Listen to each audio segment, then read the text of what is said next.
చాలామంది new mothers నన్ను అడిగే కామన్ క్వశ్చన్, సార్ నా మిల్క్ ప్రొడక్షన్ని ఇంక్రీజ్ చేసుకోవడం ఎలా, దీనికి కొన్ని టిప్స్ చెప్పండి అండ్ అలానే లాక్టేషన్ సప్లిమెంట్స్ ఏమన్నా యూజ్ చేయాలా సజెస్ట్ చేయండి అంటూ అడుగుతూ ఉంటారు.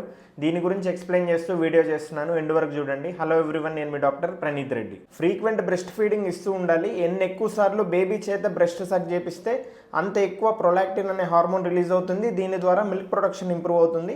అండ్ అలానే ప్రాపర్ లాచింగ్ అనేది ఫాలో అవ్వాలి, ప్రాపర్ రెస్ట్ తీసుకోవాలి అండ్ అలానే అనవసరమైన స్ట్రెస్ అంతా తగ్గించుకోవాలి. వాటర్ ఇంటేక్ అనేది ఇంప్రూవ్ చేసుకోవాలి. Breast feeding mothers daily 4 to 5 litres water తీసుకునేలాగా చూసుకోవాలి. ఎందుకంటే బ్రెస్ట్ మిల్క్లో ఆల్మోస్ట్ 90% వరకు వాటరే ఉంటుంది కాబట్టి గుడ్ న్యూట్రిషన్ అనేది తీసుకోవాలి. అనవసరమైన పత్యాలు చేయడం వల్లనే మిల్క్ ప్రొడక్షన్ అనేది చాలా వరకు తగ్గిపోతుంది. ఈ టిప్స్ అన్ని ఫాలో అవుతూ మంచి లాక్టేషన్ సప్లిమెంట్ని యూజ్ చేస్తే మీ మిల్క్ ప్రొడక్షన్ ఇంప్రూవ్ అయ్యే అవకాశం ఉంది.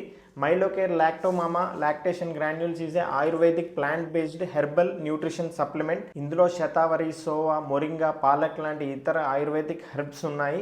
ఇవన్నీ మదర్కి మంచి న్యూట్రిషన్ సప్లిమెంట్లా యూజ్ అయ్యి ఓవరాల్ వెల్బీయింగ్ ఆఫ్ మదర్ని ఇంప్రూవ్ చేస్తుంది, which in turn helps in improving breast milk production. ఇది ఎలా వాడాలంటే డైలీ 2 teaspoons ఆఫ్ పౌడర్ని ఒక గ్లాస్ వామ్ మిల్క్లో కానీ వాటర్లో కానీ మిక్స్ చేసుకొని 2 times తాగండి. ఈ వీడియోని మ్యాక్సిమం మెంబర్స్కి షేర్ చేయండి. ఇంకా ఏమైనా డౌట్స్ ఉంటే కామెంట్స్లో అడగండి. And don't forget to follow ప్రాణం కిడ్స్ డాక్టర్. Thank you.